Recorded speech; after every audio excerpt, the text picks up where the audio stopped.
ఈ కార్యక్రమంలో పాల్గొంటున్న మిత్రులందరికీ నా జై భీములు.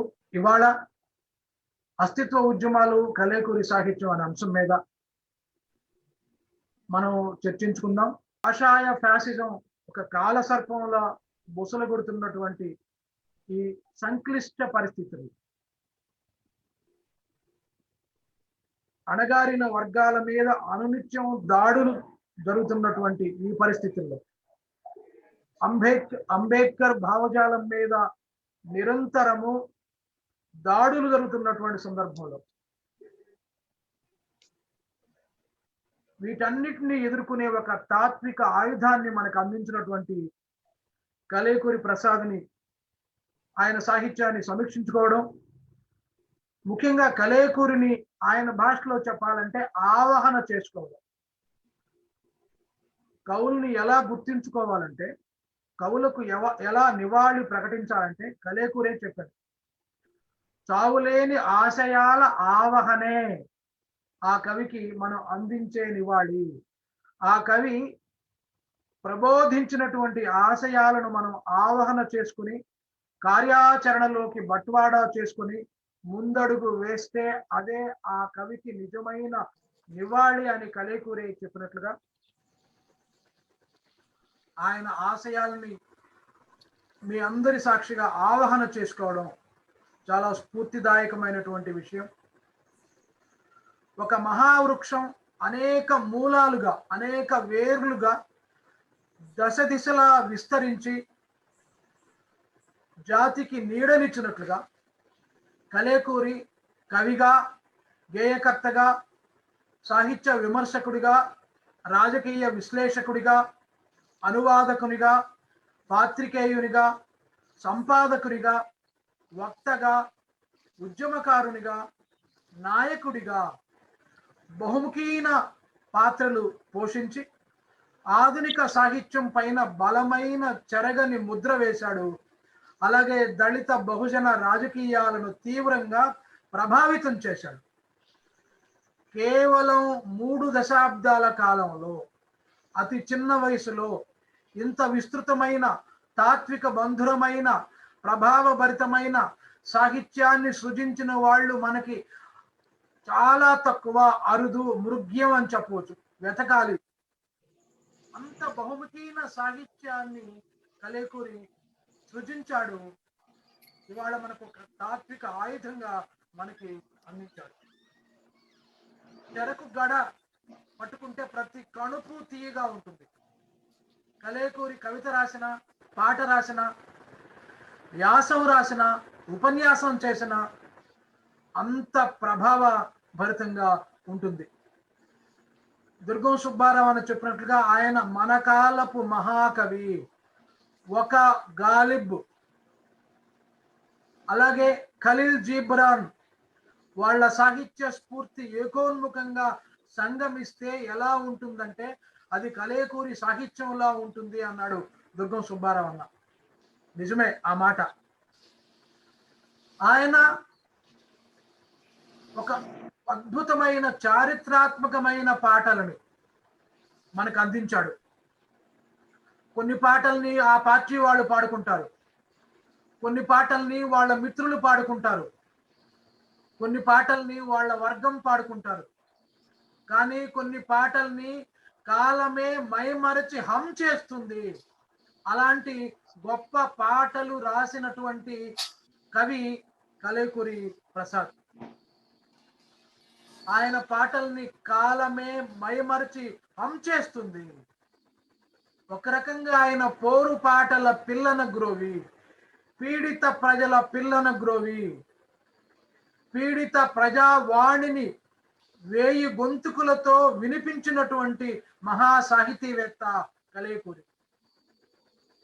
నా దేహం ఈ దేశంలో కరిగిపోయి గంగా సింధు మైదానమైంది. నా కనుగుడ్లు కన్నీరై ద్రవిస్తే ఈ దేశంలో జీవనదులు ప్రవహించాయి. నా సిరల నుండి జీవధాతువులు స్రవిస్తే ఈ దేశం సస్యశ్యామలమై సిరులు కురిసింది అని కలేకూరి చాలా అద్భుతంగా తన భావజాలాన్ని వ్యక్తం చేశాడు. ఎవరిది నాగరికత, ఎవరిది సంస్కృతి, ఎవరిది సంపద, వీటికి మూలాలు ఆనవాళ్లు ఎక్కడున్నాయి? దేశభక్తి అంటే దేశాన్ని, దేశం యొక్క సాంస్కృతిక భౌగోళిక వైభవ ప్రభావాలను కీర్తించడమే కాదు, ఆ సంస్కృతికి, ఆ సంపదలకి, ఆ నాగరికతకి పురుడు పోసినటువంటి ఆనవాళ్ళైన వాళ్ళ గురించి చెప్పటమే నిజమైన దేశభక్తి. ఏకూరి ఇవాళ మనం సుజలాం సుఫలాం మలయజ శీతలాం సస్యశ్యామల మాతరం అంటూ పాడుకుంటున్నాం. నా దేశం ప్రపంచంలో నా దేశం గొప్పది అని కీర్తిస్తున్నా. ఈ గొప్పతనానికి కారకులు ఎవరు? కలేకూరి ప్రత్యామ్నాయంగా ఈ కవితలో తెలియజేశారు. నా దేహమంతా ఈ దేశంలో కరిగిపోతే నేను శ్రమిస్తే ఈ దేశానికి ఒక సంస్కృతి, ఒక నాగరికత వచ్చింది.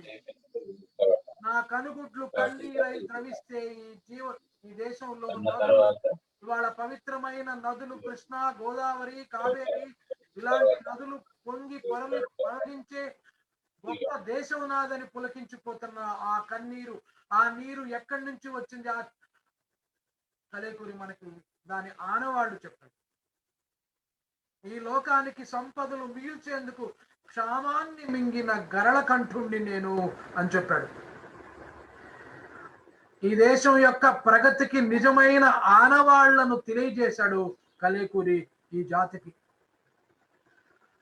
కవే తన సాహిత్య తత్వాన్ని గురించి, తన సాహిత్య ప్రస్థానం గురించి కవే చెప్పుకుంటాడు. ప్రాచీన కాలంలో మనకు అవతారికలో ఇది కనబడుతుంది. ప్రాచీన సాహిత్యంలో కలేకూరి చెప్పుకున్నాడు, నేను జన సమూహాల గాయాల సమూహాన్ని అని చెప్పాడు. నేను జన సమూహాల గాయాన్ని అన్నాడు. చాలా గొప్ప మాట ఇది. అంటే కవికి ఎంత సామాజిక బాధ్యత ఉండాలో కలేకూరి చెప్పాడు. ప్రజల గాయాలకు గొంతునివ్వాలి, ఆ గాయాల కారణమైన పరిస్థితుల్ని విశ్లేషణాత్మకంగా, నిర్మాణాత్మకంగా, కవితాత్మకంగా ఈ జాతికి అందించాలి. కవిది యొక్క బాధ్యత అది. భయకంపితమై హింసా పీడితమై ఉన్న జాతికి కవివాకు ఆశాకిరణాన్ని అందించాలి. మిట్ట పల్లాన్ని సమం చేసి చూపాలి. హింసిత ప్రజల మూకి బాష్పాలకు నోరిచ్చి రచ్చకెక్కించాలి అని జోషువా ఒక కవిత మేనిఫెస్టో అందించాడు. కలేకూరి కూడా ఆ మేనిఫెస్టో గురించి మాట్లాడుతున్నాడు. తరతరాలుగా స్వతంత్ర దేశంలో అస్వతంత్రుణ్ణి నేను. అవమానాలకు, అత్యాచారాలకు, మానభంగాలకు, చిత్రహింసలకు గురి అయి పిడికడు గౌరవం కోసం తలెత్తిన వాణ్ణి. కలేకూరి పిడికడు ఆత్మగౌరవం అనే పదం ఈ దశాబ్దంలో ఒక అద్భుతమైన నినాదంగా, సమానత్వం నా జన్మ హక్కు అన్నట్టుగా పిడికడు ఆత్మగౌరవం అనే ఒక శీర్షిక, ఒక నినాదమైంది. అస్తిత్వ ఉద్యమాలకు ప్రాణవాయువైంది ఈ కవిత, ఈ నినాదము. ఆయన చెప్పాడు, ధన మధాంధ కులోన్మత్తుల రాజ్యంలో బతకటమే ఒక నిరసన అన్నాడు. ఇవాళ అదే పరిస్థితిలో మనం ఉన్నాం. శీర్షాసనం వేసిన సూర్యోదయాన్ని నిటారుగా నిలబెట్టేందుకు సూర్యుడి నెత్తి మీద ఈడ్చి తన్నిన వాణ్ణి. నేను బాధితుణ్ణి కాదు, నేను అమరుణ్ణి అన్నాడు.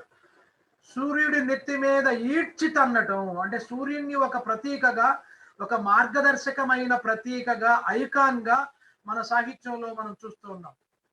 ఆ సూర్యుడి నెత్తి మీద ఈడ్చి తన్నుతాను అన్నాడు. ఆ వెలుగు అందరికీ సమానంగా పంచాలి. వెలుగంటే చైతన్యం. అలాగే నేను బాధితుణ్ణి కాదు, ఎగిరే ధిక్కార పతాకాన్ని అని కలేకూరి చెప్పాడు. మీకు చేతనైతే నన్ను నగరం నడిబొడ్డున ఖననం చేయండి.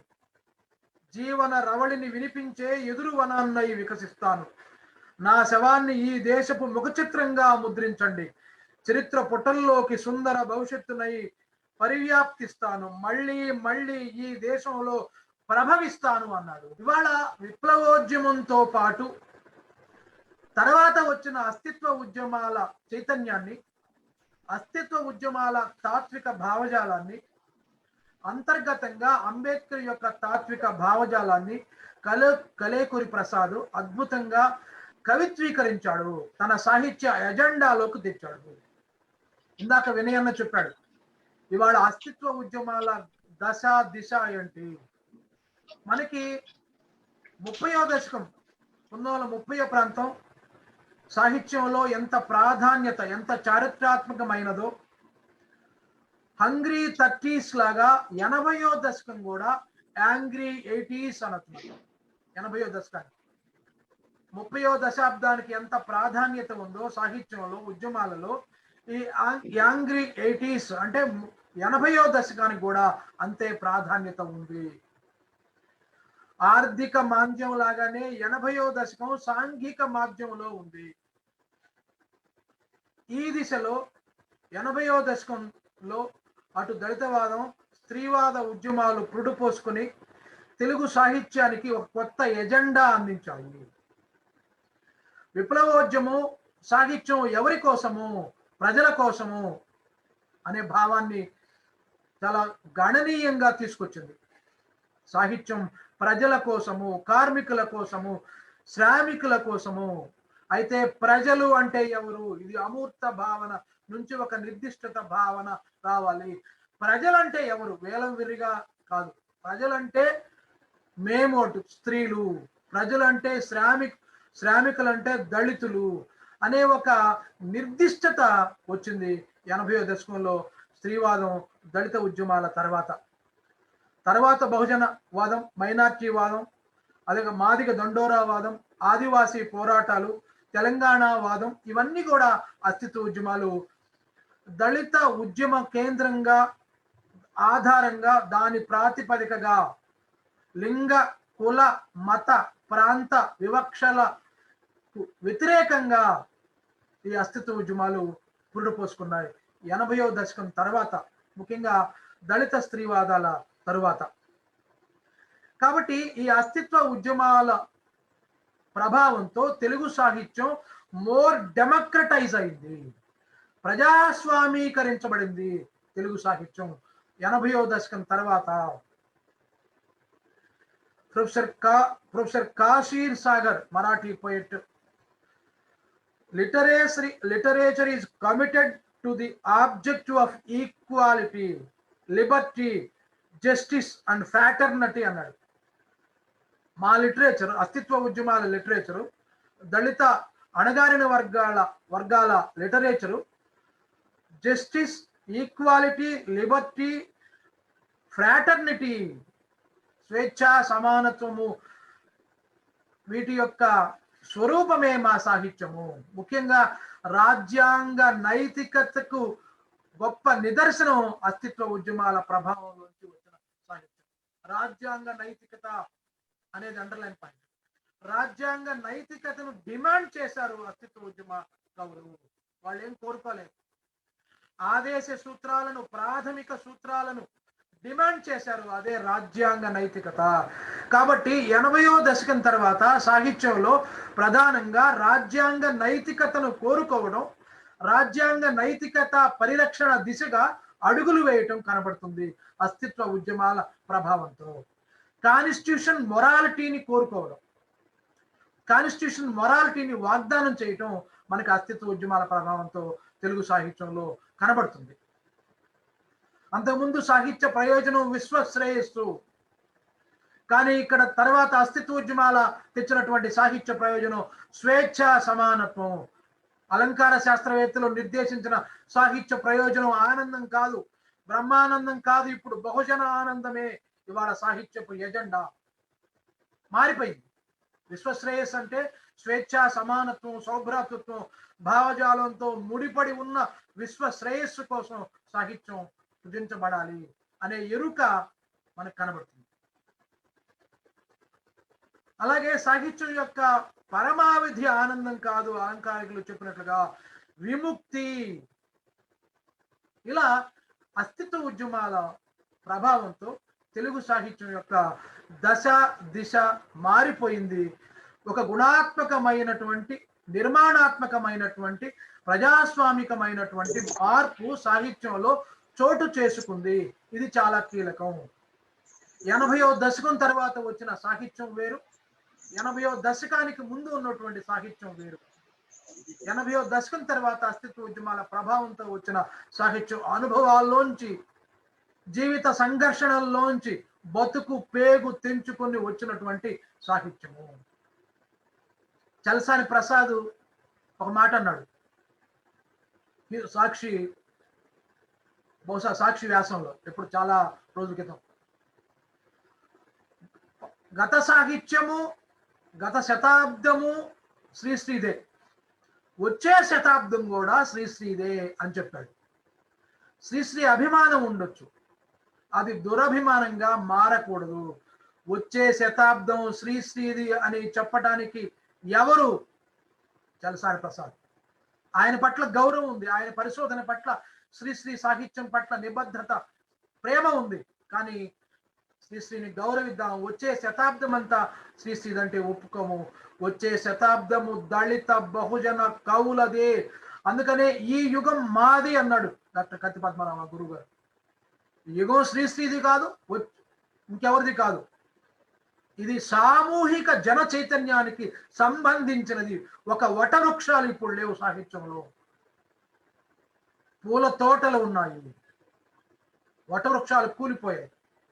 ఆ వృక్షాల స్ఫూర్తి ఉంటే ఉండొచ్చు, దాన్ని అవసరమైనప్పుడు అవసరం మేరకు మనం తీసుకుందాం. కాబట్టి ఈ యుగం మాది. కాబట్టి ఈ శతాబ్దము దళిత బహుజన ఆదివాసి మైనార్టీలది, స్త్రీలది అని మనం గర్వంగా చెప్పుకోవచ్చు. అంత విస్తృతమైన సాహిత్యం వచ్చింది అస్తిత్వ ఉద్యమాల ప్రభావం లోంచి. ముఖ్యంగా చిక్కనవుతున్న పాట, పదునెక్కిన పాట, ఈ రెండు సంకలనాలు తెలుగు సాహిత్యంలో కీలకమైన సంకలనాలు. జి లక్ష్మీ నరసింహ గారు, ఇవి ఒక చారిత్రాత్మకమైన సంకలనం. ఇవి సాహిత్యం ఎలా ఉండాలో, సాహిత్యం ఏ దిశగా ఉండాలో కవి పండితులకు, ఉద్యమాలకు చెప్పాయి. కాబట్టి అస్తిత్వ ఉద్యమాలలోంచి కలేకూరి సాహిత్యాన్ని, కలేకూరి సాహిత్యము అస్తిత్వ ఉద్యమాలకు ఎలా అదనపు ఇన్పుట్స్ను, ఒక సాంస్కృతిక ఆలంబనను, ఒక సాహిత్య ఆలంబనను కలేకూరి సాహిత్యం ఇచ్చింది అస్తిత్వ ఉద్యమాలకు. ఇవాళ మనం చర్చించుకోవాల్సినటువంటి అవసరం ఉంది. ఈ సందర్భంగా అస్తిత్వ ఉద్యమాల గురించి సతీష్ చంద్ర ఒక అద్భుతమైన కవిత రాశారు. చాలా స్పష్టంగా మనకు అర్థమవుతుంది. ఉద్యమాల ఆవిర్భావం వెనక ఉన్న మౌలిక సూత్రాలను, మౌలిక కారణాలను సతీష్ చందర్ ఈ కవితలో అద్భుతంగా చెప్పాడు. నా భూమి నాది కాదన్నారు, విప్లవవాదినయ్యాను. నంబర్ 1, ఈ భూమి నీది కాదు, నాది. అప్పుడు నేను విప్లవవాదిని అయ్యాను. ఈ భూమి మాది, భూమి కోసం విప్లవవాది వచ్చాడు.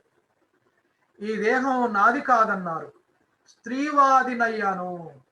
ఈ దేహం నాదే, ఈ దేహం మీద సర్వ హక్కులు నావే. ఈ దేహము, మనసు, ఈ రెండు సమ్మిశ్రితాల చైతన్యంలోంచి వచ్చాను. కాబట్టి ఈ దేహం నాది కాదన్నారు, నా దేహం నాది కాదన్నారు, స్త్రీవాదినయ్యాను. నా భూమి నాది కాదన్నారు, విప్లవవాదినయ్యాను. నా ఊరు నాది కాదన్నారు, దళితవాదినయ్యాను. నా దేశం నాది కాదన్నారు, ముస్లింవాదినయ్యాను. నా ప్రాంతం నాది కాదన్నారు, ప్రత్యేకవాదినయ్యాను చెప్పాడు. ఎందుకు ఈ వాదాల ఆవిర్భావం జరిగిందో, వాటి వెనక ఉన్న గమన సూత్రాలు ఏవో సతీష్ చంద్ర స్పష్టంగా చెప్పాడు. ఈ ఊరు నాది అని చెప్పారు, కానీ ఈ ఊరుకి ఉనికి నేను దళితవాదిని. ఈ దేశం నాది కాదు, ఈ దేశం నాది అని ముస్లిం వాదినయ్యాను. నేను ఈ దేశంలో భాగము, ఈ దేశపు మట్టిని, ఈ మట్టి రేణువులు నా ఒంటికి అత్తర్లాగా పులుముకుంటాను అని ముస్లిం వాదం చెప్పింది. యాకూబ్ చెప్పాడు, ఖాజా చెప్పాడు, ఒక స్కై చెప్పాడు. కాబట్టి నా ప్రాంతం నాది కాదన్నారు, ప్రత్యేకవాదినయ్యాను. నేను మనిషే కాదన్నారు, దూరంగా జరగండి మానవ బాంబునయ్యాను అని సతీష్ చందర్ ఆత్మగౌరవ పోరాట యొక్క ప్రాతిపదికను చెప్పాడు.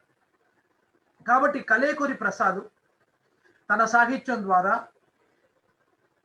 అటు స్త్రీవాదం దగ్గర నుంచి తెలంగాణ వాదం వరకు ఉన్నటువంటి అస్తిత్వ ఉద్యమాలకు, ఆ అస్తిత్వ ఉద్యమాల ఎజెండాకు, ఆ ఉద్యమాల లక్ష్యాలను తన సాహిత్యంలో అద్భుతంగా ప్రవేశపెట్టాడు. తన సాహిత్యానికి వాటికి తన సాహిత్యంలో పెద్దపీట వేశాడు. కలేకూరి ఒక గొప్ప దార్శనికుడైన కవి. అంటే ఏంటి దార్శనికత? మావో ఏమంటాడంటే, రాజకీయంగా ఎంత స్పష్టంగా ఉన్న కళాతత్వ దృక్పథం లేకపోతే ఆ సాహిత్యానికి పెద్ద విలువ ఉండదు, అది నినాదప్రాయంగా మారిపోతుంది. కళాతత్వ దృష్ట్యా, శిల్పరీత్యా ఆ కవిత్వం ఎంత గాఢమైనదైనా స్పష్టమైన రాజకీయ సామాజిక దృక్పథం లేకపోతే అది కూడా నిలబడదు అని చెప్పాడు. కాబట్టి స్పష్టమైన రాజకీయ అవగాహన, గాఢమైన కళాతత్వ దృష్టి రచనలో ఉంటే ఆ రచన కాలంతో పోటీ పడుతుంది. ఆ కవికి ఒక దార్శనిక దృష్టి, ఆ కవికి ఒక క్రాంత దర్శత్వం ఉన్నట్టు లెక్క. అందుకనే కలేకూరి రచనలు, కలేకూరి పాట ఇవాళ కాలంతో పోటీ పడుతున్నాయంటే ఆ పాటలకు ఈ రకమైన కళాతత్వ రాజకీయ దృక్పథం ఉంది. ఈ రెండిట్లోంచి వచ్చింది కలేకూరి సాహిత్యం. ఆయన క్రిస్టియన్ కుటుంబంలో జన్మించాడు, మనందరికీ తెలుసు. ఆ మూలాల్లోకి మరింత వెళ్ళనవసరం లేదు. తల్లిదండ్రులు ఇద్దరు స్కూల్ టీచర్స్, క్రిస్టియన్ కుటుంబంలోంచి వచ్చాడు. చాలా కాలం తర్వాత ఒక మగబిడ్డ కావాలని వాళ్ళమ్మ లలితా సరోజిని కలేకూరిని పుట్టగానే దేవుడికి అర్పిస్తుంది, దేవుడికి బహుమతిగా ఇస్తుంది. చర్చిలో వచ్చినటువంటి కానుకలు వాటిని మళ్ళీ వేలం వేస్తారు. అలాగే కలేకూరిని కూడా చర్చి వాళ్ళు మళ్ళీ వేలం వేస్తే కలేకూరి అమ్మగారు లలిత సరోజిని గారు ఆ వేలం పాటలో కలేకూరిని కొనుక్కుంది. అందుకనే దైవ వరప్రసాద్, దేవ వరప్రసాద్ అయ్యాడు. అది కాబట్టి కలేకూరి సాహిత్యంలో ఆయనే చెప్పుకున్నాడు, నా మీద మౌలికంగా నేను ప్రాథమికంగా క్రిస్టియన్ ఆ నేపథ్యంలోంచి వచ్చాను, బైబిల్ వాక్యాలు బైబిల్ను చదువుకొని వచ్చాను. కాబట్టి 10 మందికి మార్గదర్శిగా ఉండాలి, కానీ 10 మంది చేత చెప్పు దెబ్బలు తినే వాడిలాగా ఉండకూడదు. పరోపకారం, నీ వలే నీ పొరుగు వారిని ప్రేమించుము అనే క్రైస్తవ నేపథ్యంలోంచి వచ్చాను అని స్పష్టంగా చెప్పుకున్నాను. అందుకనే ఆయన పాటల బాణీలలో ఆ క్రైస్తవ బాణీలు, క్రైస్తవ ఆ పాటల శైలి కలేకూరిలో మనకు స్పష్టంగా కనబడుతుంది. ఆయన ఆ క్రిస్టియన్ వాతావరణంలోంచి ఏసీ కాలేజీకి రావటం, అక్కడ ఇంటర్మీడియట్ చదువుకోవడం, తర్వాత డిగ్రీ చదువుకోవడం, తర్వాత అక్కడ ఆ విరసంలో సభ్యుడు కావటం, అలా ఆయనకి ఏర్పడింది. కంచికచర్ల విరసం వాళ్ళు రావటం, లేదా పీపుల్స్ వార్ కార్యకర్తలు రావటం, అక్కడ మరియదాసు మొదలగు వాళ్ళ ప్రభావంతో ఆయన మొదటి దశలో ఆర్ఎస్ఎస్ వైపు, విరసం వైపు దృష్టి మళ్లించాడు. ఆ వాతావరణం కూడా అలాగే ఉంది. అందుకని ఆయన 1984లో కంచికచర్ల కోటేశు కథ వినరారండి అనే పాటతో ఆయన ప్రస్థానం మొదలైంది. ఆయనే చెప్తున్నాడు, నా రచన కంచికచర్ల కోటేశు కథ పాట. కంచికచర్ల కోటేశు గురించి వాళ్ళ మనం అవసరం లేదు.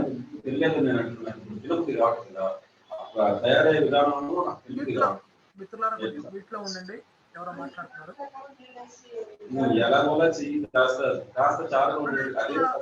కోటేశు ఘటన గురించి అసెంబ్లీలో చర్చ జరుగుతుంటే అప్పటి మంత్రి అగ్రకులాల వాళ్ళని ఇలా చేస్తే తగలబెట్టకుండా ఏం చేస్తారు అని నోరు జారినప్పుడు అసెంబ్లీలో ఉన్నటువంటి ఈశ్వరీబాయి తన చెప్పును తీసి ఆ మంత్రి మీద విసిరేసినటువంటి సంఘటన కూడా ఇవాళ మనం గుర్తు చేసుకోవాలి. అంత తీవ్ర ప్రభావాన్ని ఇచ్చింది కంచికచర్ల కోటేశు. ఆ కంచికచర్ల కోటేశు దగ్ధమైన మంటల్లోంచి ఫినిక్స్ లాగా లేచాడు. ఆ మంటల స్ఫూర్తిలోంచి ఆ కంచికచర్ల కోటేశు ఆర్తనాదంలోంచి కలేకూరి సాహిత్యం అక్కడి నుంచి మనం చాలా స్పష్టంగా తర్వాత ఆయన చాలా కాలం పాటు విరసంలో అనేక బాధ్యతల్ని చేపట్టడం, కొంతకాలం ఆంధ్రప్రదేశ్లో సభ్యుడిగా ఉండటం కూడా జరిగింది. మొదటి దశలో కలేకూరి విప్లవోద్యమ ప్రభావం కలేకూరి మీద కనబడుతుంది. ఆయనే చెప్తున్నాడు, నా ఎదుగుదలకు నా పఠనానికి విరసం ఎంతో దోహదం చేసింది అని చెప్తున్నారు. దృష్టి ఎలా ఉండాలి, ఎవరి కేంద్రంగా రచనలు చేయాలి, ఉద్యమానికి అభిముఖంగా రచయితలు ఎలా ఉండాలి, ఉద్యమంతో పాటు ఎలా కలిసి నడవాలి, ఈ భావజాలం అంతా కలేకూరికి విరసం నుంచి వచ్చింది. విరసంతో ఉన్నప్పుడు ఆయనకు అపారమైన అధ్యయనశీలం కూడా ఆయనకు కలిగింది. తర్వాత ఆయన రాజ్య హింస గురించి చెప్పాడు, హింస అంటే ఏందో చెప్పాడు. అలాగే కలేకూరి అరుణతారలో 87 నుంచి కలేకూరి రచనలు ప్రారంభం కావటం జరిగింది. మన పరాశ్రాములు, మన దుర్గం సుబ్బారావు అన్న బహుజన ఘటాల పక్షాన కలేకూరి పిడికుడు ఆత్మగౌరవం కోసం అని సమగ్ర రచనలు మొదటిసారిగా తీసుకొచ్చారు. అద్భుతమైన రెఫరెన్స్ బుక్. అలాగే కలేకూరి స్మారక సంచిక అద్భుతమైనటువంటి రెఫరెన్స్ బుక్ కలేకూరి సాహిత్యాన్ని. అలాగే నామాడి శ్రీధర్ అంటరాని ప్రేమతో కలేకూరి కవితలన్నింటినీ కూడా ఆయన అనువాద కవితలను కూడా కూర్చాడు. శ్రీధర్ కూడా తన పుస్తకంలో, తాను సంకలనం చేసిన పుస్తకంలో చెప్పాడు. 87 నుంచి కలేకూరి రచనలు అరుణతారలో ప్రచురించడం జరుగుతూ ఉంది. మరపిరంగులు బారు చేసి దేశాన్ని యుద్ధరంగంగా మార్చి నెత్తిచేరులు ప్రవహింప చేయడమే హింస కాదు, రాజ్య హింస గురించి చెబుతూనే ఇదే హింస కాదు, సతత హరిత మైదానాలను రుద్రభూమిగా మార్చే రాజ్య హింస గురించి రాశాడు మొదట్లో కలేకూరి. కానీ రాజ్య హింసకు కంటే తీవ్రమైన హింసలు ఉన్నాయని ఆయన అదే సందర్భంలో తన అస్తిత్వ చైతన్యంతో తెలుసుకున్నాడు. జ్ఞాన సముపార్జనకు శుక్ర నేత్రం అడ్డేసి నరాల్లోకి అజ్ఞానాన్ని ఇంజెక్ట్ చేయటమే హింస, జ్ఞాన హింస గురించి మాట్లాడాడు కలేకూరి విప్లవోద్యమంలో ఉన్నప్పుడు, విరసంలో ఉన్నప్పుడు. అలాగే మానవీయ సమాజం కులాలుగా, మతాలుగా, వర్గాలుగా, వ్యక్తులుగా ఒంటరిగా నిర్వీర్యం అవుతుంటే అది హింస అని చెప్పాడు. అంటే కులం కారణం, కుల వివక్ష, మత వివక్ష, ఈ వివక్షల్లోంచి వచ్చే ఒక తీవ్రమైన సాంఘిక హింస గురించి, సాంస్కృతిక హింస గురించి తొలిసారిగా మాట్లాడాడు కలేకూరి ప్రసాద్. ఇది ఒక పరిణామం ఆయనలో, కలేకూరి ప్రసాద్లో. అంటే రాజ్య హింసతో పాటుగా మన చుట్టూ అంతర్గతంగా తీవ్రమైన సాంఘిక హింస ఉంది, జ్ఞాన హింస ఉంది, సాంస్కృతిక హింస ఉంది, కుల మత వివక్షల కారణంగా రాజేసిన మంటల ద్వారా వచ్చిన వివక్ష ఉంది అని ఆ కుల వ్యవస్థ రగిలించిన హింస గురించి కలేకూరి మాట్లాడాడు. ప్రతిభ గురించి అనేక కవితలు రాశాడు. మండల్ కమిషన్ వ్యతిరేక ఆందోళన నేపథ్యంలో కవితలు రాశాడు. అలా విప్లవోద్యమ నేపథ్యంలోంచి కలేకూరి మొదటి దశ, మొదటి సృజన ప్రస్థానం విప్లవోద్యమం కేంద్రంగా సాగింది. విప్లవోద్యమ పరిమితుల్ని ఆయన అనంతర కాలంలో అవగాహన చేసుకుంటూ వచ్చాడు. ఈ క్రమంలోనే కలేకూరి విప్లవోద్యమం విరసం ఒక పాటని ఒక ఆయుధంగా తెలుగు సాహిత్యానికి అందించింది. కలేకూరి పాటల రచయితగా ఆయన ప్రస్థానం ప్రారంభమైంది మొదటి దశలో విప్లవోద్యమ స్ఫూర్తితో.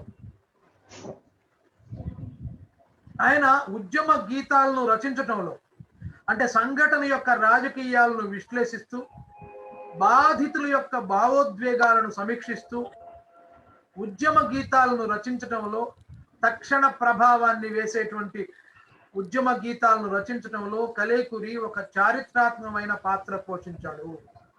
ఒక మెథడాలజీ అందించాడు. ఎలా ఉద్యమ గీతాలు రాయాలి, ఎలా కొన్ని వేల లక్షల మందిని ప్రభావితం చేసే గీతాలు ఎలా రాయాలి, వాటికి ఎలా ట్యూన్ చేయాలి, ఇది చాలా గొప్పగా కలేకురి అందించాడు. ఉద్యమ చైతన్య విద్యుత్తును ఊరూరా ఒక కరెంటు తీగలాగా కలేకురి తన పాటల ద్వారా ప్రజాస్వామిక ఉద్యమాల లక్ష్యాలను తన పాటల ద్వారా ప్రచారం చేశాడు. మహిళల మీద జరిగే దాడులను నిరసిస్తూ జరిగే సమావేశాల్లో ఈనాటికి కర్మభూమిలో పూసిన ఓ పువ్వా, విరిసి విరియని ఓ చిరునవ్వా అనే పాట కనబడుతూ ఉంటుంది. ఇప్పుడు రఘు వెంటాడే పాట ఇది, యుగ యుగాలుగా వెంటాడుతున్న పాట ఇది అని ఒక వ్యాసం రాశాడు ఉస్మానియా యూనివర్సిటీ ప్రొఫెసర్ రఘు. అద్భుతమైన వ్యాసం రాశాడు.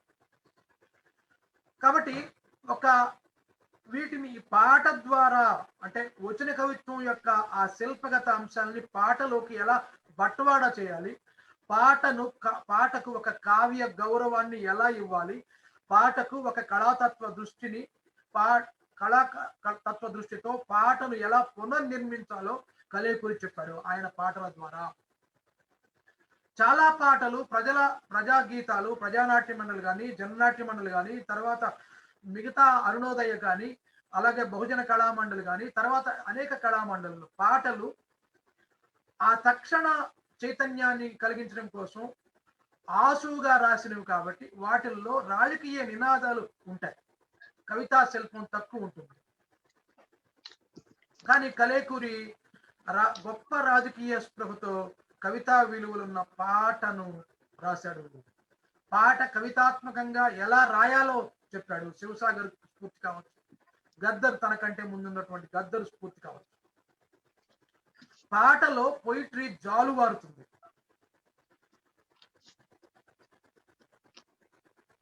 కాలే గుండెల కమురు వాసనకు కన్నులు ఏరులు పారుతున్నవా, దారి పొడవున శవాల గుట్టలు గుండెను గాయం తెలుగుతున్నవా, రాక్షస పీడను నిద్రించాలే, స్త్రీలు పురుషులు మనుషులందరూ సమానమన్న సమాజం ఉండాలి అని 80వ దశకంలో కోరుకున్నాడు. స్త్రీవాదుల్లాగా స్త్రీలు పురుషులు మనుషులందరూ సమానంగా ఉండే సమాజం కావాలి, ఈ రాక్షస పీడన నిద్రించాలి అని కలేకురి కర్మభూమిలో పూసిన ఓపు అనే పాట ఒక మహిళా విముక్తిని గొప్పగా చాటిన 2-3 గీతాల్లో మొదటి గీతం గేయంగా ఇది ఉంటుంది. ఒక మాకొద్ది తెల్లదొరతనం లాగా, మాకొద్ది నల్లదొరతనం కుసుమ ధర్మన్న పాటలాగా, నర్రెంక చెట్టు కింద నరుడో భాస్కరుడో పాటలాగా అంత గొప్ప పాట. వాటికంటే మిక్కిలి ప్రాచుర్యం పొందినటువంటి పాట కర్మభూమిలో పూసిన ఓ పువ్వ. పున్నమి రువ్విన వెన్నెల నవ్వ, కారు మేఘాలు కమ్మేశాయా, చీకటి స్థితిలో శ్మశానమయ్యావా అని అద్భుతంగా కవితాత్మక దృష్టితో మహిళా విముక్తిని కోరుకున్నాడు. ఇవాటకి ఆ పాట ప్రతిధ్వనిస్తూనే ఉంటుంది సభల్లో, జూమ్ సభల్లో ఇవాళకి కూడా ఆ పాట. మహిళల విషాద భీభత్స కరుణ రసాత్మకమైన విధానాన్ని అద్భుతంగా కలేకురి తన పాటల్లో చెప్పాడు. కదలి రండి వనితలార గోదావరి ఉరుకు మీరు, ఉప్పొంగే గంగ మీరు వరదలాగా ఉరికి రండి, ఉప్పెనలా పొంగిరండి సముద్రం హోరులాగా పోరులోన కలవండి అనే ఒక మార్చింగ్ సౌండ్ లాంటి, ఒక మార్చింగ్ బ్యాండ్ లాంటి కవితలు మహిళా విముక్తి కేంద్రంగా కలేకురి రాశాడు. జ్యోతక్క ఎన్కౌంటర్ అప్పుడు ఎందుకమ్మా చందమామ కన్నీరెడతావు అనే పాట కావచ్చు.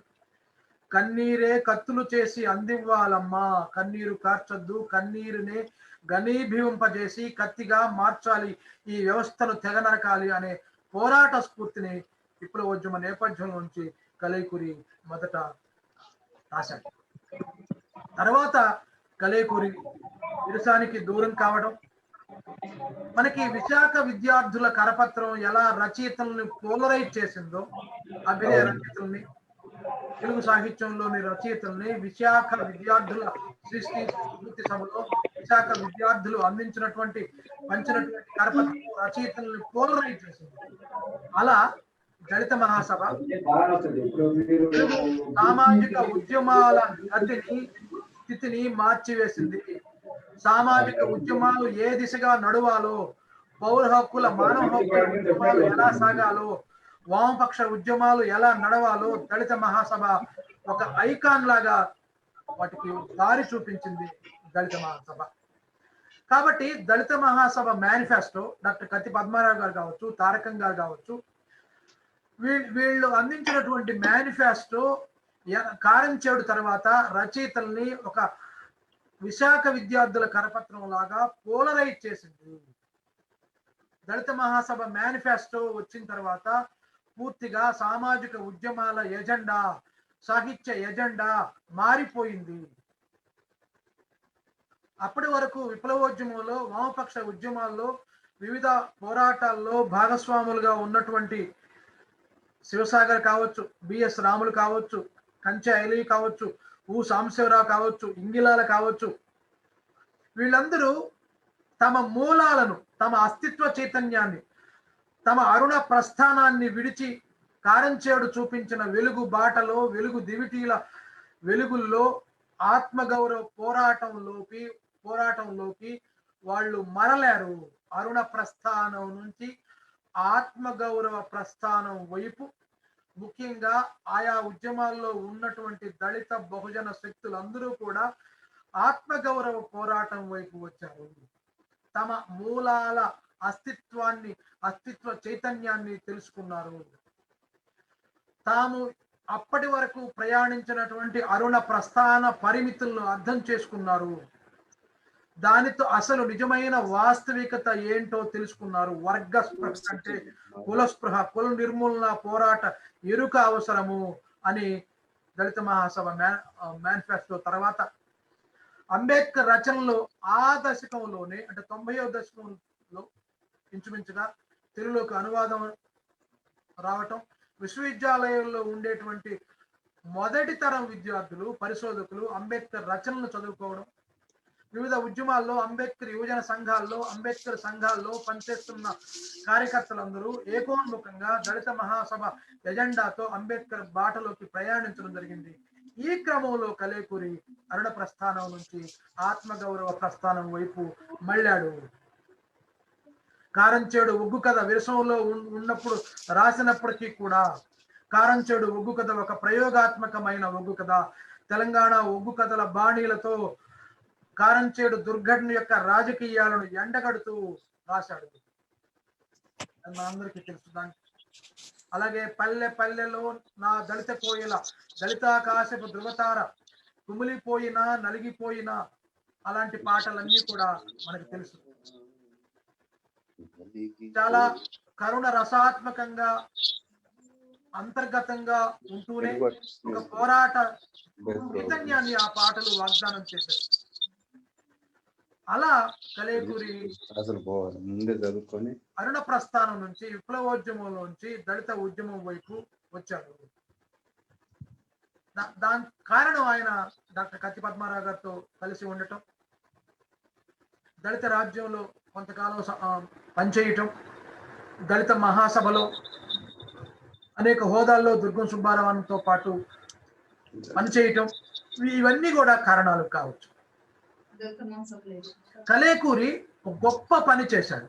ఆయన ఎమోషనల్ గా కవిత్వం దగ్గర ఆగిపోలేదు. ఆ కవిత్వం ద్వారా వచ్చే ఇమేజ్ కోసం ఆయన కవి ఎవరు కూడా ఉద్యమ నేపథ్యం ఉన్న కవి కాబట్టి కలేకూరి ఒక ప్రణాళికాబద్ధంగా ఉద్యమాల యొక్క అవసరాలు తీర్చుకుంటూ ఒక్కొక్క అడుగేస్తూ ముందుకు పోయాడు. ఆయనకి ఒక అధ్యయనం ఉంది, ప్రగాఢమైన అధ్యయనం ఉంది. జాతీయ అంతర్జాతీయ రచయితల రచనల గురించి, తెలుగు సాహిత్యం గురించి, అలాగే ప్రజాస్వామిక ఉద్యమాల్లో క్రియాశీలక భాగస్వామ్యం ఉంది. ఉద్యమకారుడు కూడా ఉద్యమాల్లో క్రియాశీలకంగా పనిచేశాడు, ఉద్యమాలకు కరపత్రాలు రాశాడు, ఉద్యమ ఎజెండాని నిర్దేశించాడు. కాబట్టి క్షేత్రస్థాయి ఉద్యమ అనుభవాలు ఉన్నాయి, అధ్యయనం ద్వారా వచ్చిన జ్ఞానం తాలూకు అనుభవాలు ఉన్నాయి. తన అస్తిత్వ చైతన్యం ద్వారా వచ్చిన అనుభవాలు ఉన్నాయి. కాబట్టి ఈ పోరాటాలలో క్రియాశీలకంగా ఉండటం, అధ్యయన శీలం ఉండటం, స్వయంగా ఆయన సహజంగా ప్రతిభావంతుడు కావడం,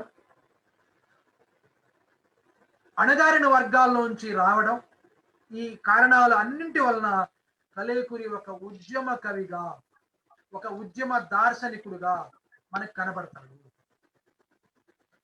ఆయన దళిత ఉద్యమం వచ్చిన తర్వాత ఆయన పాటలు మనందరికీ తెలుసు. ఆయన భావజాల వనరులు కావాలి. ఏ ఉద్యమానికైనా తాత్విక సాంస్కృతిక విలువలను స్థిరీకరించాలి. ఆ ఉద్యమానికి కేవలం ఎమోషనల్ గా ఉద్యమానికి కార్యకర్తలను ఎడ్యుకేట్ చేయటం కాదు, శాశ్వతంగా ఆ ఉద్యమాలకు భావజాల వనరులను చేకూర్చాలి. ప్రొఫెసర్ జయశంకర్ తెలంగాణ ఉద్యమానికి చేసింది అదే. తెలంగాణ ఉద్యమ లక్ష్యాలను తన వ్యాసాల ద్వారా, రచనల ద్వారా, ఉపన్యాసాల ద్వారా ముఖ్యంగా మధ్యతరగతి ఉద్యోగుల్లోకి, విశ్వవిద్యాలయాల విద్యార్థుల్లోకి, గ్రామీణ కార్యకర్తల్లోకి ఏకకాలంలో తీసుకెళ్లాడు. ఉద్యమానికి ఒక గొప్ప ఆలంబనగా నిలిచాడు. కలేకూరి కూడా దళిత ఉద్యమానికి డాక్టర్ కత్తి పద్మారావు స్ఫూర్తితో భావజాల విలువల్ని సమకూర్చాడు. ఆయన అప్పటి వరకు దళిత సాహిత్యం అనే గ్రంథం లేదు.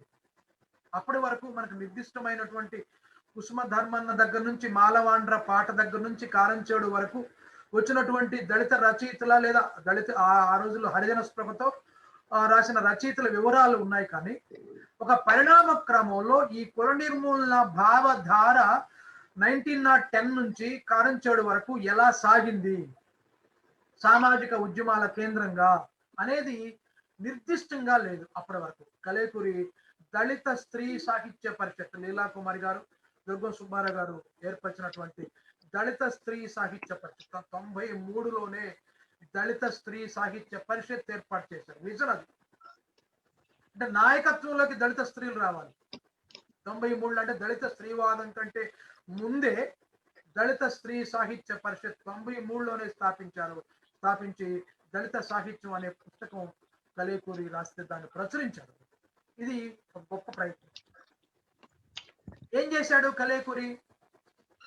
హరిజనోద్యమం దగ్గర నుంచి, జాతీయోద్యమం దగ్గర నుంచి ఈ హరిజన స్పృహ కావచ్చు, కారంచేడు తర్వాత ఉన్న దళిత స్పృహ కావచ్చు, మంగిపూడి వెంకట శర్మ దగ్గర నుంచి దళితేతర కవులు, అలాగే కుసుమ ధర్మన్న దగ్గర నుంచి, జాషువా దగ్గర నుంచి, భీమన్న దగ్గర నుంచి, మోషే దగ్గర నుంచి ఉన్నటువంటి కవులు, జాతీయోద్యమ కాలంలో నవలా రచయితలు, మరాఠీ దళిత్ ప్యాందర్స్ ఉద్యమ కేంద్రంగా, బ్లాక్ ఉద్యమ కేంద్రంగా ఇక్కడ దళిత ఉద్యమాల పరిణామ క్రమాన్ని, ఆనవాళ్ళని ఆయన విశ్లేషిస్తూ దళిత సాహిత్యం అనే పుస్తకాన్ని ప్రచురించాడు. అది ఇవాళ విశ్వవిద్యాలయాలకు, దళిత సాహిత్య పరిశోధకులకు ముఖ్య ఆధార గ్రంథం అయింది. ఆది ఆధార గ్రంథం కూడా అయింది. తర్వాత చాలా పుస్తకాలు వచ్చాయి మనకి, వాటి జోలికి మనం ఇప్పుడు వెళ్ళనవసరం. కాబట్టి కలేకూరి ప్రసాద్ భావజాల వనరులను, దళిత సాహిత్యం పుస్తకం చాలా కీలకమైనది. ఇవాళ దళిత సాహిత్య విస్తృతికి అది ఒక ఆలంబనగా కనబడుతుంది. అలాగే 96లో లోకాయుత ప్రచురణల ద్వారా ఆయన దళిత రాజ్యంలో దళిత కిరణాలు అనే పేరుతో ఒక ధారావాహిక రాశాడు. వ్యాస పరంపర ప్రచురించాడు దళిత రాజ్యంలో. ఆయన భక్తి ఉద్యమం, బ్రాహ్మణ వ్యతిరేక ఉద్యమం, వాటి చారిత్రక నేపథ్యాలు, జాతీయోద్యమ నేపథ్యము, హరిజన స్పృహ, దళిత చైతన్యం, వీటన్నిటిని కూడా ఈ పరిణామ క్రమాన్ని అద్భుతంగా చర్చించాడు. అలాగే ఈ భావజాలానికి బీజాలు వేసినటువంటి, ఈ తాత్విక సాంస్కృతిక సాహిత్య భావజాలాలకు బీజాలు వేసినటువంటి సామాజిక తత్వవేత్తల, రచయితల, అంతర్జాతీయ అణగారిన వర్గాల నాయకుల రచనల్ని ఆయన వరుసగా వాళ్ళ గురించి వ్యాసాలు రాశాడు.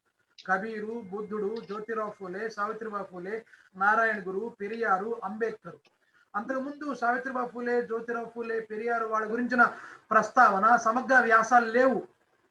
ప్రస్తావనలు ఉన్నాయి కానీ సమగ్రమైన వ్యాసాలు మనకు తక్కువ. కలేకూరి రాసి దళిత సాహిత్యానికి, దళిత ఉద్యమానికి భావజాల వనరులని, భావజాలపరమైన స్తంభాలని, రథచక్రాలను సమకూర్చాడు కలేకూరి ప్రసాద్. అది చాలా గొప్ప గొప్ప ప్రయత్నంగా మనం భావించవచ్చు. తద్వారా దళిత చైతన్యానికి ఆధారమైన కేంద్ర బిందువైన దళిత చైతన్య మూలాలు ఉన్న రచయితల తత్వవేత్తల గురించి కొత్త తరానికి అర్థం చేసుకునే అవకాశం కలిగింది. దళిత చైతన్యం విస్తృతమైంది కలేకూరి రచనల వలన. తర్వాత ఆయన రాసినటువంటి పిడికడు ఆత్మగౌరవం కావచ్చు, అంటరాని ప్రేమ, ఇవాళ మనం చదువుకునే అవసరం లేదు, అందరికీ తెలిసినటువంటి విషయమే. అంటరాని ప్రేమ కలేకూరి కంచకచర్ల కోటేశ్ యొక్క ఒక పొయిటిక్ మోనోలాగ్ లాగా మనకు కనబడుతుంది. చీకటి మాటున మన శరీరాలు పెనవేసుకు పోయేప్పుడైనా అమ్మగోరు అని పిలవటం తప్ప బతికినంత కాలం ఆ కోరిక తీరనే లేదు. గుండెల్లో నువ్వు రగిలించిన నిప్పుల ఒంటి మీద నీ వాళ్ళ అంటించిన కిరసనాయిల మంటలు ఏ బాధ ఎక్కువని అడిగితే ఇప్పుడు చెప్పలేను ప్రియా, ఈ మంటలు నన్ను అలుముకుంటుంటే నువ్వు నన్ను వాటేసుకున్నట్టే ఉంటుంది అని ఒక ఉద్విగ్న స్థితికి కవిత్వంలో ఉద్విగ్న స్థితిని క్రియేట్ చేయగలిగాడు. చదివిన పాఠకుడు ఊగిపోయేలాగా కవిత్వం రాసే శైలి ఆయన అలవాటు చేసుకున్నాడు. తర్వాత విలాస్ గోగ్రేమ మీద రాశాడు. అలా స్వరాజ్యం 50 ఏళ్ల స్వతంత్రం అప్పుడు దళిత ఉద్యమ నేపథ్యం నుంచి రాశాడు. స్వరాజ్యమా, నీ మీద ఇప్పుడు 50 ఏళ్ల తర్వాత మళ్ళీ ప్రేమ పుట్టుకొస్తుంది, ఒక్కసారి రావే మా మాలమాదిగల గుడాల దాకా అని చెప్పాడు. అలాగే దళిత ఉద్యమం మళ్ళీ మాదిగ దండోరా వచ్చిన తర్వాత ఎవరు దళితులు మళ్ళీ ఒక పోలరైజేషన్ జరిగింది. మాదిగలు, చిందు, డక్కలి వాళ్ళకంటే ఇంకా కింద వాళ్ళు వచ్చింది. కలేకూరి ప్రసాద్ మాల మహానాడు యొక్క అస్తిత్వ చైతన్యాన్ని అంగీకరిస్తూనే, మాలల యొక్క అస్తిత్వ చైతన్యాన్ని అంగీకరిస్తూనే మాదిగ దండోరాన్ని సమర్థించాడు. మాదిగ దండోరా ఉద్యమంలో ఉన్న మాల వ్యతిరేకతని తిరస్కరించాడు. మాదిగ దండోరా నాయకులకు అనేక ప్రశ్నలు సంధించాడు. మాలల మీద భాగ్యనగరంలో గుర్రాలతో వాళ్ళను తొక్కించి మాల మహానాడు కార్యకర్తలను తొక్కించినప్పుడు ఒక అద్భుతమైన మళ్ళీ మీ నగరానికి వస్తాను అనే కవిత రాశాడు. కలేకూరులో మనం గమనించాల్సినటువంటి అంశం ఇదే. ఒక ప్రజాస్వామ్య ఉద్యమాలకు కవి సంఘీభావం తెలియజేయాలి. గోడ మీద పిల్లిలాగా ఉండకూడదు. కుండ బద్దలు కొట్టినట్లు గుండె బద్దలు కొట్టాలి. కలేకూరి ఏ ఉద్యమం అయినా నిలబడ్డాడు ధైర్యంగా. వాళ్ళేమనుకుంటారో వీళ్ళేమనుకుంటారో అని లౌక్యం ప్రదర్శించలేదు కలేకూరి. అది ఒక ఉద్యమ కవి యొక్క లక్షణం. అలాగని దండోరా ఉద్యమంలోని లోపాలను, పరిమితులను కూడా ఆయన వదిలిపెట్టలేదు. మాలల అస్తిత్వాన్ని గురించి కూడా కలేకూరి రాశాడు. మీరు గంపల్లోకెత్తి పారబోసిన గాయాల కోసం, ఆసుపత్రి కారిడారుల్లో రాలిపడిన కలల కోసం, రోడ్డున రికార్డైన ఎగశ్వాసల చప్పుళ్ళ కోసం మళ్ళొక్కసారి మీ నగరానికి వస్తాను. మండుతున్న గుండె లయల్ని మీ పొదరిళ్లకు తగిలించి మీ నిదుర దీపాన్ని ఆర్పేసిపోతాను. చాలా గొప్ప మాట. నిదుర దీపాన్ని ఆర్పటం ఏంటి? దీపాలు ఆర్పోయిన తర్వాత నిద్రపోతాం కదా, అదే టెక్నిక్. మీ నిదుర దీపాన్ని, మీ మూర్ఖత్వాన్ని ఆర్పేసిపోతాను నేను. మీ రాజ్యహింస తాలూకు క్రౌర్యాన్ని నేను నిరసిస్తున్నాను. మీ సచివాలయాల మీద లాఠీ దెబ్బలతో పగిలిన నా పాదాలతో నెత్తుటి ముద్రలు వేసి పోతాను అని చెప్పాడు. అలా మాలల అస్తిత్వాన్ని, మాదిగల దండోరా ఉద్యమ లక్ష్యాలను సమర్థిస్తూనే వీళ్ళ అస్తిత్వాన్ని ఎలుగెత్తి చాటి చెప్పాడు కలేకూరి ప్రసాద్. అలాగే ఆయన 87 నుంచి 2012 వరకు నిరంతరం రాస్తూనే ఉన్నాడు. రాసింది భద్రపరచుకోవడం తెలియదు. ఏ రచన, ఏ వ్యాసం ఏ పత్రికలో పడిందో తారీఖులు, దస్తావేజుల గురించి పట్టించుకోడు. ఏ పల్నాడు శ్రీరాములో, నుగుతోటిరావో, లేకపోతే నామాటి శ్రీధరో, ఏ కోయికోటేశ్వరరావో, సాగరో, ఏ చెల్లపల్లి స్వరూపరానో ఆ రచనల్ని సమీకరించి ఏ సాగరో తెస్తే ఆ రచనలు ఇవాళ తెచ్చినవన్నీ ఆయన చేర్చుకున్న రచనలు కాదు. పల్నాడు శ్రీరాములు లాంటి వాళ్ళు, దుర్గం సుబ్బారావు లాంటి వాళ్ళు ఆ రచనలు వెతకడానికి చాలా రాత్రులు ఏ రచన ఎక్కడుంది, ఎంతో మందికి ఫోన్ చేసి రచనలు సమీకరించుకున్నాడు. తన గురించి తాను పట్టించుకోలేదు కలేకూరి. ఇమేజ్ చట్టం బద్దలు చేశాడు, అయినా ఆయన రచనలను అందుబాటులోకి తీసుకొచ్చాడు.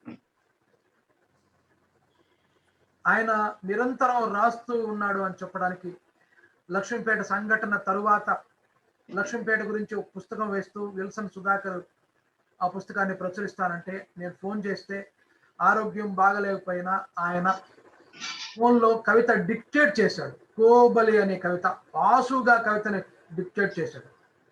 నాకిప్పుడు నువ్వు కాజేసిన భూమి కావాలి, నువ్వు కాటేసిన నా వాళ్ళు కావాలి, నువ్వు కాల్చేసిన నా ఒళ్ళు కావాలి, నువ్వు కూల్చేసిన నా ఇల్లు కావాలి, నువ్వు పెరికేసిన నా కళ్ళు కావాలి, రారా నీ ఎత్తుకు నిన్ను సాగదీసి సరైన కొలతలతో సమాధి చేసేందుకు నా వాళ్ళు సిద్ధంగా ఉన్నారు, రారా అని ఆయన లక్ష్మీపేట నరహంతకులను గురించి. తర్వాత ఆయన ఆంధ్రభూమిలో సబ్ ఎడిటర్గా చేస్తూ తర్వాత దాదాపు దశాబ్దానికి కాలం పైగా బహుజన కెరటాల సంపాదకుడుగా అద్భుతమైన సంపాదకీయాలు రాశాడు. అవన్నీ కూడా పుస్తకంలో ఉన్నాయి, వాటి గురించి కూడా జరిగింది. చాలా మంది ప్రముఖ పత్రికాధిపతులు ఒక సంపాదకీయం రాయాలంటే బహుజన కెరటాల్లో కలేకూరి రాసిన సంపాదకీయం, బహుజన కెరటాల్లో వాళ్ళ వైఖరి ఎలా ఉంది అని రెఫరెన్స్ చూసి సంపాదకీయం రాస్తామని డైరెక్ట్ గా చెప్పిన సంపాదకులు ఉన్నారు. అంత ప్రామాణికత వచ్చింది బహుజన కెరటాలు పత్రికలో సంపాదకీయాలకు, కలేకూరి రాసిన సంపాదకీయాలు. అలా ఆయన పాత్రికేయుడుగా కూడా గొప్ప పాత్ర, సంపాదకుడుగా కూడా ఏకలవ్య పత్రిక కావచ్చు, అలాగే సాక్షి హ్యూమన్ రైట్స్ పత్రిక కావచ్చు, బహుజన కెరటాల పత్రిక కావచ్చు, వాటికి సంపాదకుడుగా కూడా ఒక చారిత్రాత్మకమైన పాత్ర కలేకూరి పోషించాడు. ఆంధ్ర భూమిలో నువ్వు దళిత కరపత్రం లాగా నా పత్రికను మార్చేస్తున్నావు అని ఎడిటర్ తిట్టి నువ్వు ఈ పత్రికలో వద్దు అని చెప్తే ఆయన బహుజన కెరటాల్లో ఎందుకైతే ఆయన్ని ఆంధ్ర భూమి నుండి తప్పించి వేశారో దళిత కరపత్రంలా మారుస్తున్నావని ఆ దళిత ఉద్యమ చైతన్యానికి అద్భుతమైన సంపాదకీయాలు, అద్భుతమైన కరపత్రాలను బహుజన కెరటాల ద్వారా ఆయన అందించారు. అలాగే ఆయన తెలంగాణ ఉద్యమానికి కూడా సంఘీభావం తెలియజేశారు. నీది ధర్మ పోరాటం, నీ రణక్షేత్రానికి నా శ్వాసను కాపలాగా పెడుతున్నాను, నీది ధర్మ పోరాటం అన్నాడు. నా శ్వాసను నీ రణక్షేత్రానికి కాపలాగా పెడుతున్నాను అన్నాడు. అలాగే ఆయన కీలకమైన ప్రతిపాదన చేశాడు. తెలంగాణ సోదరులను ఉద్దేశించి ఆయన ఏమన్నాడంటే, సీమాంధ్రలో మమ్మల్ని ఏ అగ్రకుల పెట్టుబడిదారి శక్తులు మమ్మల్ని అణిచివేశాయో, అణగదొక్కాయో ఆ పాదాలే మీ శిరస్సు మీద ఉన్నాయి. కాబట్టి ఇక్కడ మమ్మల్ని ఎవరు అణిచివేశారో వాళ్ళే మిమ్మల్ని దోచుకుంటున్నారు. కాబట్టి ఇక్కడ సీమాంధ్ర బహుజనులకి దళిత బహుజనులకి గొడవలు లేవు, శత్రువు అక్కడే అనే ఒక కొత్త ప్రతిపాదన కలేకూరి తీసుకొచ్చాడు. నన్ను ఊరవతలికి నెట్టి కలల్ని రక్తసిక్తం చేసిన ఆ వామనుడి మూడో పాదం నీ శిరస్సు పైన ఉంది అన్నాడు. శత్రువు ఎవరో చూపించాడు కలేకూరి. అలా ఆయన తెలంగాణ ఉద్యమానికి సంఘీభావం, సుఖానికైనా కష్టానికైనా తెలుసున్నాం అని అక్కడ సమైక్యవాద ఉద్యమ నాయకుల్ని ప్రశ్నించాడు. మనందరం కలిసి ఉందాం అని ఇప్పుడు కలిసి ఉందామని పాట పాడుతున్నాం. అసలు ఎప్పుడు కలిసి ఉన్నాం? ఎక్కడైనా కలిసామా? మనం తినే దగ్గర ఉన్నామా? బడిలో కలిసి ఉన్నామా? ఊరేగింపులో కలిసి ఉన్నామా? దేవుడి దగ్గర కలిసి ఉన్నామా? ఎక్కడ కలిసి ఉన్నాం అని ఆయన అగ్రకుల సమైక్యవాదుల గుండెలు అదిరేలా ప్రశ్నించాడు కలేకూరి ప్రసాద్. ప్రశ్నించి తెలంగాణ ఉద్యమానికి సంఘీభావం తెలియజేశాడు. అలాగే ఆయన ఒక అనువాద రంగంలో కూడా కలేకూరి గొప్ప పాత్ర పోషించాడు. ఒక అనువాదకుడుగా కూడా కలేకూరి పోషించినటువంటి పాత్ర అంతా ఇంత కాదు, గొప్ప అనువాదాలు చేశాడు. ఈ అస్తిత్వ ఉద్యమాల భావజాలానికి అనుకూలమైన అంతర్జాతీయ రచనల్ని ఆయన తెలుగులోకి అనువాదం చేశారు. ప్రపంచ ప్రఖ్యాత పోరాట యోధులు, మహారచయితలు, సార్వకాలిక వారి సార్వకాలిక ఆశయాలను, అంతర్జాతీయ అణగారిన నాయకుల సాహిత్యాన్ని ఆయన అపారమైన మేధో సంపత్తితో అనువాదం చేశాడు. పాబ్లో నెరూడా కావచ్చు, అరుంధతి రాయ్ కావచ్చు, గెయిల్ ఆమ్వేద్ కావచ్చు, స్వామి ధర్మతీర్థ్ కావచ్చు, దయాపవర్ కావచ్చు, నామ్దేవ్ ఢసాల్ కావచ్చు, మహాశ్వేతాదేవి కావచ్చు, వందనా శివ కావచ్చు, వాళ్ళ రచనల్ని ఇంగ్లీష్లో వాళ్ళ రచనల్ని ఇనుప గిళ్ళు లాంటి ఆంగ్ల వాక్య సముదాయాలని తేట తెలుగులో అసలు ఆ మూల రచయితలు తెలుగులో రాశారా అన్నంత విధంగా ఆయన హెచ్బిటి వారికి, అలాగే ప్రజాశక్తికి, చాలా సంస్థలకి భోజన కిరటానికి ఆయన ఎన్నో భోజన కిరటాలు పత్రికకి ఎన్నో రచనలు ఆయన అనువాదం, పారిభాషిక పదాలని అద్భుతంగా తెలుగు చేసేవాడు. చాలా వేగంగా తెలుగులో అనువాదం చేసేవాడు.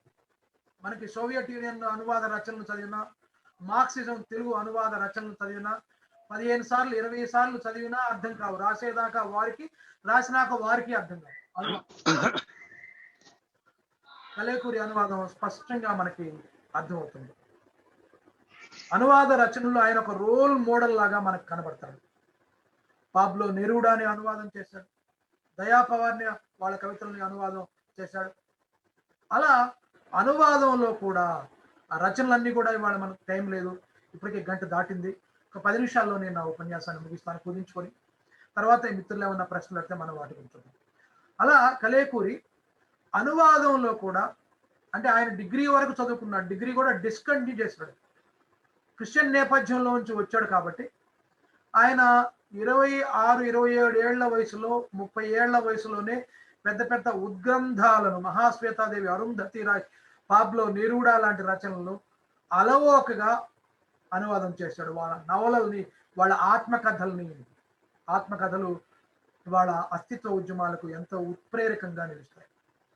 కాబట్టి ఆ ఉత్ప్రేరకాలను ఆ ఆత్మకథల ద్వారా, తన అనువాద రచనల ద్వారా కలేకూరి అందించాడు. ఎవరో గురుజాడ రచనల్ని అనువాదం చేశారు ఆ మధ్య ఇంగ్లీష్లోకి. అంటే అనువాదం ఎంత కష్టమో చూడండి. గురుజాడ ఉత్తరాంధ్ర మాండలికం పెయ్యనాకుడు అనే పదం వాడాడు. అప్పట్లో 18th సెంచరీ చివరిలో, 19th సెంచరీ బిగినింగ్ లో అక్కడ ఉత్తరాంధ్రలో పెయ్యనాకుడు అనే పదం, అమెరికాలో ఉండే ఒక రచయిత్రి ఆ పదం అర్థం కాక డాండ్రఫ్ అని రాసింది. పెయ్యనాకుడు వేరు, డాండ్రఫ్ వేరు, అదొక నుడికారం. అలా ఈ నుడికారాల్ని, పలుకుబడులను అనువాదం చేయటం కష్టం.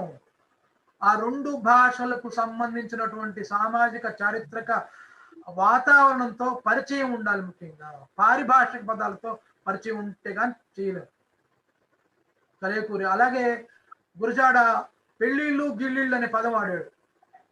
ఆ ఇంగ్లీష్ లో మా మ్యారేజెస్ అండ్ గీరేజెస్ అని రాశారు. గురజాడ గోలీలు గీలీలు అనే పదం వాడాడు. మార్బల్స్ అండ్ గీర్బల్స్ అని ఇంగ్లీష్ లో రాశారు. ఇలా అంత ఈజీ కాదు అనువాదం చేయటం.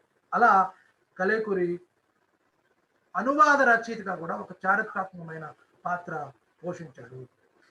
శిల్పి ఆయన గొప్ప మాట చెప్పాడు. శిల్పి తన ఉలితో శిలలో ఉండకూడని భాగాలను నిర్దాక్షిణంగా చెక్కేసినట్లుగా మనం మన మీదకి పోరాటాన్ని ఎక్కువ పెట్టాలి అన్నాడు. మనం చెక్ చేసుకోవాలి నాయకులు ఎవరైనా సరే. అలాగే అధినాయకత్వానికి, అధికారానికి రచయిత శాశ్వతమైన ప్రతిపక్షంగా ఉండాలి అని చెప్పాడు. ఒక రచయిత ఎలా ఉండాలి? అధికార పక్షానికి శాశ్వత ప్రతిపక్షంగా ఉండాలి, అధినాయకత్వానికి కూడా ప్రతిపక్షంగా ఉండాలి రచయిత అని చెప్పాడు. అలాగే మన మీద మనం పోరాటాన్ని ఎక్కువ పెట్టుకోవాలి, నాయకులు కానీ, ఉద్యమకారులు కానీ, పోరాట యోధులు కానీ, కవులు కానీ అని చెప్పాడు. ఇమేజ్ అంటే వ్యక్తిగత ఆస్తిని సంపాదించుకోవడం. వ్యక్తిగత ఇమేజ్ ద్వారా వ్యవస్థలకు ప్రయోజనం ఉండదు. సామూహికమైన ఇమేజ్ల ద్వారానే వ్యవస్థలకు ప్రయోజనం ఉంటుంది అనే కొత్త నిర్వచనాన్ని, సమైక్య భావాన్ని కలేకూరి చెప్పాడు. Identity and alliance. అస్తిత్వోద్యమాలు ఎవరి దారిన వాళ్ళు దారులుగా ఉంటే ప్రయోజనం లేదు, ఎక్కడో కలిసిపోయి ఎక్కడో తేల్తాయి. కాబట్టి ఐడెంటిటీ అలియన్స్ ప్రాతిపదికగా అంబేద్కర్ చెప్పినట్లుగా సామాజిక పోరాటాలు నడవాల్సినటువంటి అవసరం ఉందని కలేకూరి చెప్పాడు. అలాగే వైఫల్యం అంటే ఆస్తుల్ని సంపాదించుకోలేకపోవడం కాదు అన్నాడు. వైఫల్యం అంటే ఏంటో అద్భుతంగా చెప్పాడు. ఉద్యమానికి తోడ్పడలేకపోవడమే వైఫల్యము అని ఉద్యమ కేంద్రంగా ఉద్యమ దృక్కోణంలోంచి జయాపజయాలను నిర్వచించాడు. ఏ కవు మనకి ఇక్కడ చెప్పలేదు. కాబట్టి కవులకు ఒక మార్గదర్శకంగా, ఒక ఐకాన్ గా కలేకూరి నిలబడ్డాడు తన రచనలతో. అలాగే అద్భుతమైన ఉపన్యాసాలు.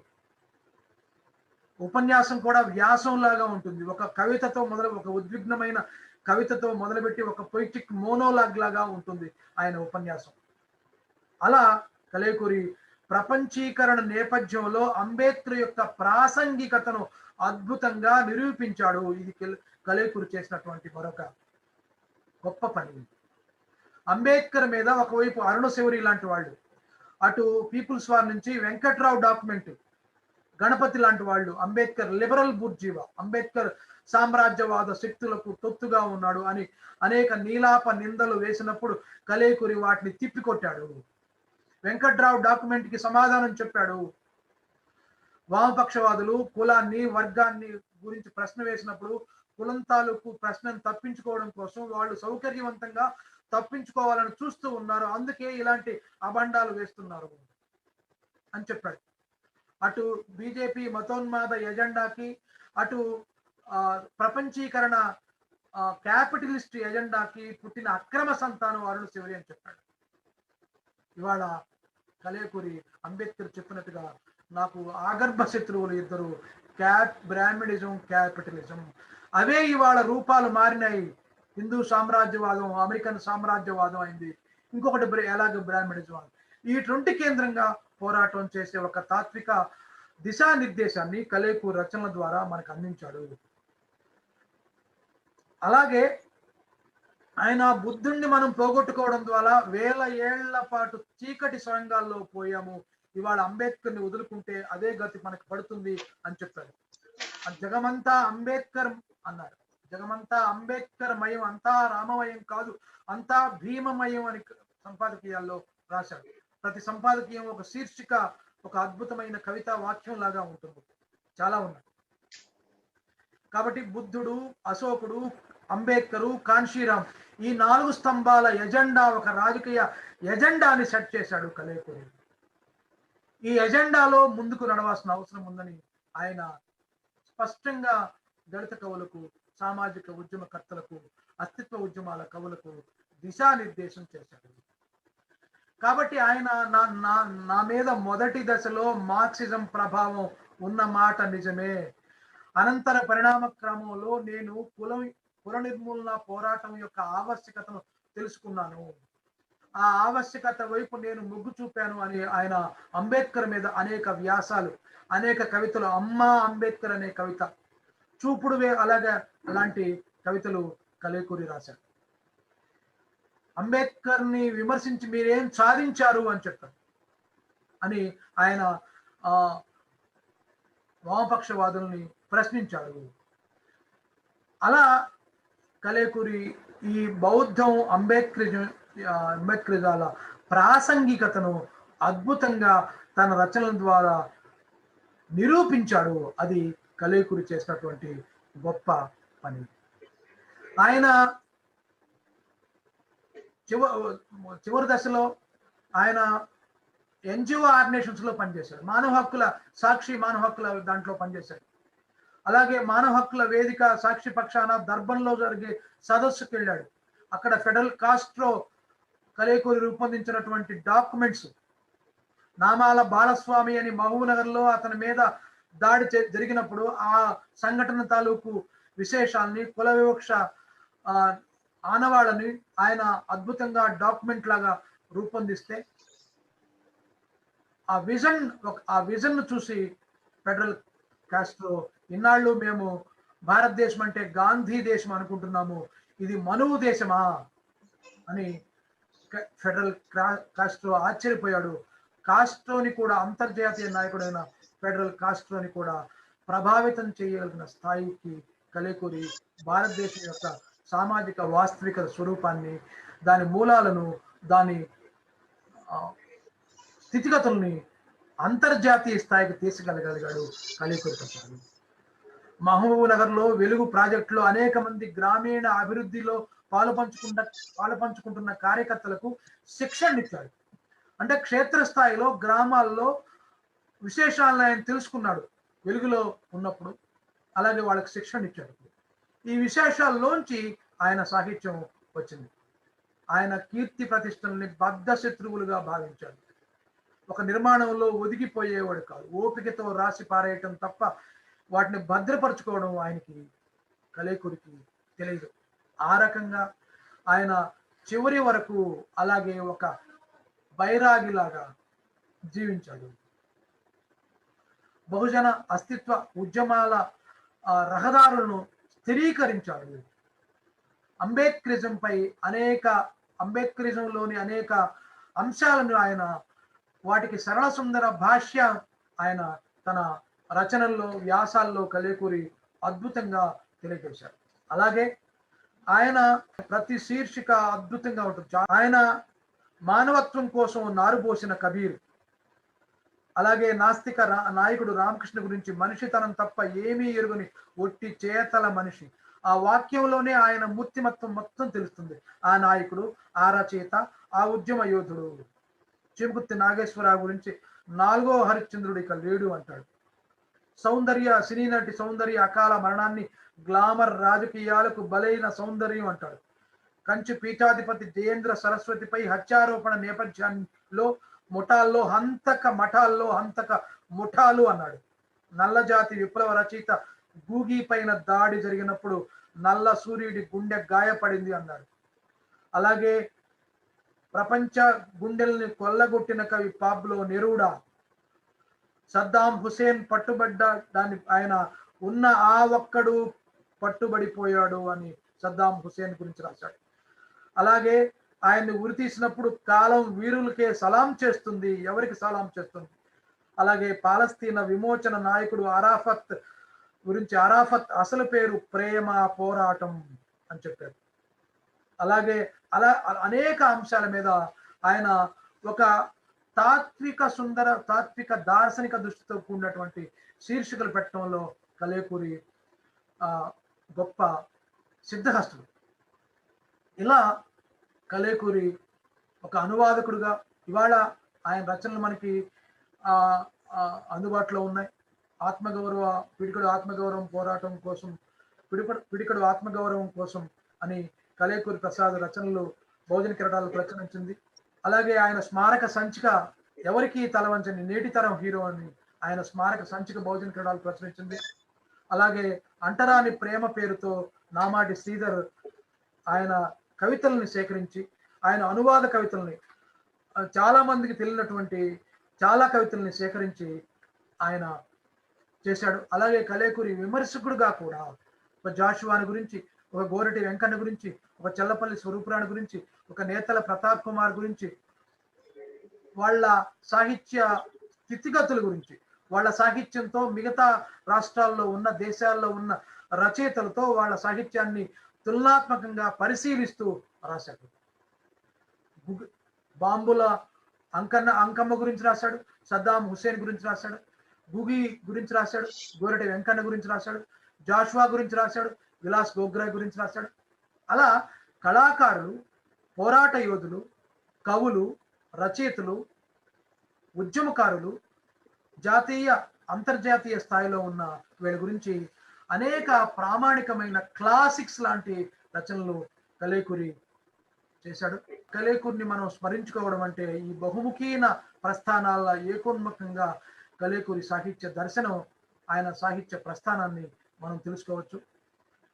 కాబట్టి ఇవాళ ఒక సంక్లిష్టమైన పరిస్థితుల్లో అంబేద్కర్ విగ్రహాలకు దండలు వేసి అంబేద్కర్ ఆశయాలను సమాధి చేసేటువంటి దుర్మార్గమైన పరిస్థితుల్లో, అంబేద్కర్ యొక్క బొమ్మలకు, మూర్తులకు దండలు వేసి ఆయన స్ఫూర్తిని దగ్ధం చేసేటువంటి పాలకవర్గాల పరిస్థితుల్లో అంబేద్కర్ యొక్క బహుముఖీన ప్రాసంగికతను నిరూపించినటువంటి కలేకూరి రచనలను స్మరించుకోవడం, కలైకూరిని ఆవాహన చేసుకోవడం ఎంతో అవసరం. చాలా మంది కవులు గ్రంథాలయాల్లో నిద్రపోతుంటారు, కానీ కొంతమంది కవులు ప్రజల నాలుకల మీద జీవిస్తూ ఉంటారు.